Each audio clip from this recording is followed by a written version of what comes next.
Hey everybody, it's Colette Baron Reed. I'm super excited to have another conversation with another one of my fantastic team members. Today we have Roxanne. And we're going to be talking all about affirmations, right, Roxanne? Yes, we are. So I've got a good story, right? You and I talked about this before, and Mhm. it is pretty interesting because some people don't even know what an affirmation is, and I was that person. And I go back over 35 years ago. And for those of you who don't know this about me, I'm been clean and sober over 35 years, a day at a time. So pretty much my entire spiritual journey is rooted in recovery and rooted in my sobriety. So all the things that I did in the beginning are things that I still do today, but they were foreign to me too. And the whole idea about new age was really budding at that time because this is going back in 1986, right? When all the cool stuff was out, and runes and tarot cards, and everything was really cool. And then all these books, Louise Hay's big book was out at that time, so I kind of was snorting all of that. When I went to Unity Church, and they used affirmations, and that was where I learned about Florence Scovel Shinn, the author, and Catherine Ponder, who was a Unity Church minister, and they all taught about affirmations, which is you say an affirmative statement, and that if you say it enough, that will be your reality. And that's kind of how they taught it. And I know today a lot of people are coming in new to this and thinking, like, what the heck is that? But I'm going to tell you something. Again, after I got over the fact that I thought it was BS, right? Because I'm like, why would I say that when I don't believe that? Because at the time I was still feeling like a victim and I didn't have any money. My parents had lost everything. It was early in my sobriety. And I remember there was a week where I did not have a penny. I didn't have any money at all, like zip. Don't know how that happened because I was doing readings at that point, like early on. And usually I was booked well in advance. And I had just paid my rent and I had just paid, all the bills. And I think I had 35 cents or something ridiculous like that, like nothing. And my little dog, I had a can of food for him. So it was kind of like, well, do I eat or does he eat? Right. And I'd never, ever experienced that where I had no idea that that was my situation until I looked. Anyway, I remembered that in church, at Unity Church, they said, you affirm that God is the source of your supply. Like when you have nothing, God is the source of my supply. That's what I said. So I kept saying, God is the source of my supply. God is the source of my supply. Money's not the source of my supply. That's what they taught me. And I was desperate. So I used affirmations out of desperation, not because I actually thought they would work, but because I literally had nothing else to do. I had no place else to turn. And it worked for everybody else, so they were saying. So I thought, what the heck? I should try it. So no, I kid you not. Okay, I kid you not. Like literally hours later, and I kept saying that over and over and over again. And I got to be honest, I embodied it. That's the thing. Affirmations, you embody the statement. It becomes you. And all of a sudden I wasn't scared anymore. I wasn't worried. I was just like, I don't know what's going to happen. I'm certainly not going to eat the dog food. Okay. That was not for me. Knock, knock, knock at my door. This lady from down the hall says to me, and they had made so much noise the night before. I was so mad. I had a big party last night. I have all this lasagna left over. Would you like it? And I have the Caesar salad and all this. Like, I'm not kidding you. It could have fed 5 people. And I'm like, there's only me and my dog, right? But I'm like, I'll take it. So it was like, what? So I had food. And then the weirdest thing happened. It was a totally random thing because I did need to have my apartment painted. That was the other thing. That wasn't part of my plan. I wasn't affirming, oh, my apartment is painted, thank you, God, right? That wasn't it. But the phone rang, and it was this guy that I had met also in recovery who said, I want to tithe. That's because he went to Unity Church too. I want to tithe and give something to somebody who really impacted my spirituality, and I would like to tithe to you. I have all this paint, and are you interested in having me come and paint your apartment? I just about fell off my chair. Like that wasn't part of the laundry list of what I needed, but I did need it. So I'm like, yes. And I said, but I can't pay you. He goes, no, no, no. Can you feed me? I went, well, as a matter of fact, I have so much lasagna. Yeah, I'll save some for you. So it was like the weirdest thing. And then like the strangest little things happened after that. And that's all I said. God is the source of my supply. And that one statement has changed my life, where I start to see scarcity in the outer world, or I start to feel like, that there's not enough, or that I buy into the conditions of the outer world that's built by human beings, right? And there is a lot of conditions in the outer world that is built by human beings that don't work for everybody. But when I go and I stop looking at that and I come right back to the fundamental affirmation, and you can change God to universe. I prefer universe now. I have no problem with the word God. I love to go to church. I love all that. I like everything. Like all of it. It's all paths lead to God. Pick one. Right? Pick one and call it source, call it divine, call it the matrix. I don't care. But there's something bigger than us that makes the world go around. And so an affirmation is a statement that enables you to embody that statement that you are saying. And it does become real for you. Not necessarily real outside of you. Like, that was bizarre. I mean, and it was almost as if I look back on that and think, wow, that really freaked me out because it was so quick and so many things happened, so many doors opened, so many people came, and then if the phone started ringing, like all these clients came. So that was the other thing. So didn't have any bookings that week. And I thought, I'm going to sound desperate if I call them to say, please, could you come this week? And then I got filled up too. So I had 2 days where I didn't have anything. And it was almost like I went into this moment of having to trust. It was like a test. And it's like, okay, what else are you going to do? You think these are dumb? Well, how about you try it? And then after that, I have a whole book of affirmations. And I started to practice that. And I realized that I'm always affirming something. Like when I say I am this, I am saying that this is me. So if I am angry, instead of I'm experiencing angry, I'm going to be anger, right? It's really interesting. Now, that doesn't mean affirmations are meant to help you bypass anything. Because I think there's this concept that some of these things that we do to help us are ways to spiritually bypass or to move away from the issues at hand, which is actually not the truth at all. Because I think anger is sacred. I think that it's both and. It's like being able to embody a process of moving through life with a little more ease at the same time as dealing with the deeper shadow content that all of us are dealing with as we're rebuilding a new world, right? Anyway, I'm not letting you talk, so it's your turn to ask me a question, but I'm actually totally into the fact that we're talking about affirmations today. So would you say like positive thinking and affirmations, are they the same? Are they similar? Are they completely different? What's your take on that? Okay, so I'm not a big fan of positive thinking, interestingly enough. If you say quote unquote positive thinking, and I'm going to say why. It's the way we use it, because that can be bypassing. Oh, I'm just going to think positive right now, blah, blah. But what if you're really hurt? And what if you've never been able to express your anger? You don't go to your therapist and say, all is well. You know what I mean? You don't do that.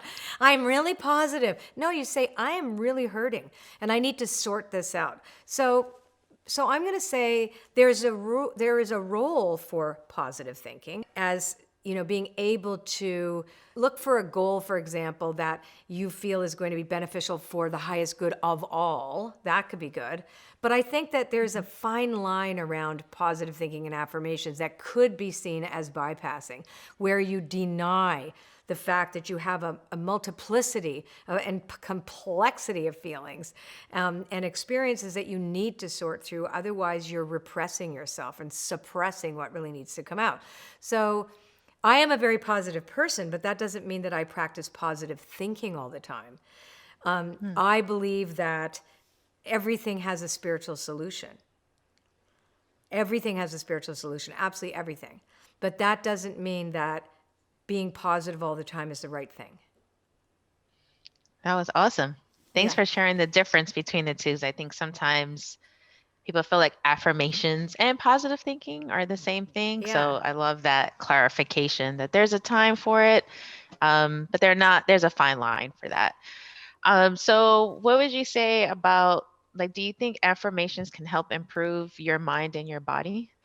Yeah, and I'll talk about embodiment. So just even imagine that you're saying, remember I said saying, I am pissed off, right? I am pissed off. If you say that often enough, your whole body's going to contract, right? You're going to feel like, right? If you say that often enough, but if you say, I am the eye in the storm, I am calm because I know that God is the source of my supply. I know that there is a spiritual solution to this problem. You actually feel it physically. When I say God is the source of my supply, that I know that if I'm tuned into that and really tuned into that, I'm not going to be narrow in my focus and feeling very constricted and contracted, because I'll only be looking at the man-made conditions in front of me or any of the other things, and I'll see a very narrow focus, so I will become narrow. But when I say that, I'm wider. I feel looser. I feel just physically, I feel calm. And actually those affirmations actually do help bring in a response. There's a cascade of hormones. The more you say those things that it's you have dopamine, you have serotonin, you have all the feel good chemicals that cascade through your body. The more you affirm certain things that can help you be more open to seeing the possibilities. I think that's it, because we have very narrow possibilities when we're affirming the challenge, right? So there's also a fine line between diving into the shadow and staying there. Do you know what I'm saying? I was like, I'll just stay here now, right? It's like people tend to think that this is a fixed idea, that affirmations are just fixed. Oh, that's what you're saying. And, that means you don't look at what's really going on, but that's not true. It enables us to see other possibilities and actually physically embody something different, because we are physically embodying trust. And at the bottom line, at the end of the day, we're physically embodying love and compassion for ourselves and for others. And so the minute we go there, we're not in that form of this is scarce, even though temporarily the conditions of the world can be scarce. They can, let's be honest, right? And the only way that we can move from scarcity to abundance is through our consciousness. It's through our consciousness. So we know that it feels different in your body. And of course, when your mind is putting all its energy, because everything is energy, and if you're focusing your energy on a solution, because that's what I look for, is what's the solution here? After you go through the emotional content of reaction and experience of the outer, then the solution, if you haven't found it yet, you can start affirming that you are finding it, or that it is found, and then all of a sudden it's weird things happen. It really works. It really does. I mean, and I'm the kind of person, I'm very skeptical. Like, I understand people say, oh, she makes all these oracle cards and she talks to dead people on TV and does all these things, blah, blah, blah, because they immediately assume that I'm this woo-woo new age person, which I kind of am, but I'm the biggest skeptic on the planet. If I haven't experienced it, I go, well, okay, let's see. And I like to be the person that has the experience. And it's not like you wiggle your nose like on Bewitched and all of a sudden magic comes. You know what I mean? That just because you affirmed something, you still have to do the work. I can't affirm that my marriage is fabulous unless I'm willing to find out what my husband needs. You know what I'm saying? If I say I have the best marriage ever, thank you, universe. Yeah, okay, then what do you follow through? The embodiment of an affirmation is the action that you take after. So the mind changes, the body changes, and then the action changes, right? Your action naturally changes. I love that, because it's like a blueprint, right? It's not just, I'm going to say these things and this is going to happen. It affects your body, it affects your mind, but then there's actions that have to come after it as well. It kind of makes it complete. Totally. And I love that you said a blueprint. I've never thought of it that way, as a blueprint, but you're right. One of the things, going back to that first story, was I was practicing gratitude, and this lady said to me, I want you to be grateful for everything that you have. And I did have a lot comparatively when I think about it. I had an apartment, I had a roof over my head, I had a cute little dog. I just happened to that week not have any money, right? And I had, whatever it was this weird moment.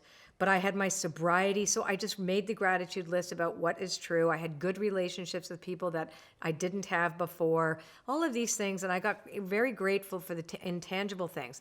But what I did as a result of seeing the affirmations work is that I started to give back, right? I started to make it a practice where what could I give? Where could I do service? To make it flow, because that felt like a natural action that would follow my gratitude for, well, seeing this work too. It was really uncanny that that's what I wanted to do, is to show my gratitude by carrying the message or by in some way giving whatever I could to the next person or to whatever. And it was a blueprint for change because it set up a chain reaction. It was very interesting when I think back on that first epiphany about how affirmations could work. That's awesome, because I know we're also coming upon a new moon, and I know Yes. this is a time where it's great for setting intentions. So how can we use affirmations to set intentions? So let's talk about what they are and how they work together, right? So an intention is different than a goal. It's similar, but you intend on an experience. So you could say the goal tends to be a linear thing you arrive at where it's a destination point on a map. That's what you think a goal is, like when I get there.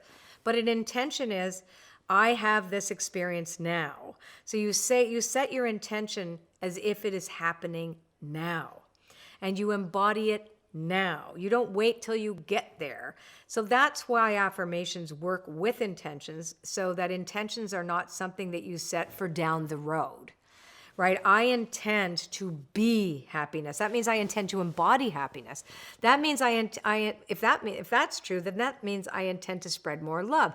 Well, that means I intend to do service. So intentions snowball into the embodiment of who you become as a result of setting that intention, or who you need to become as a result of setting that intention.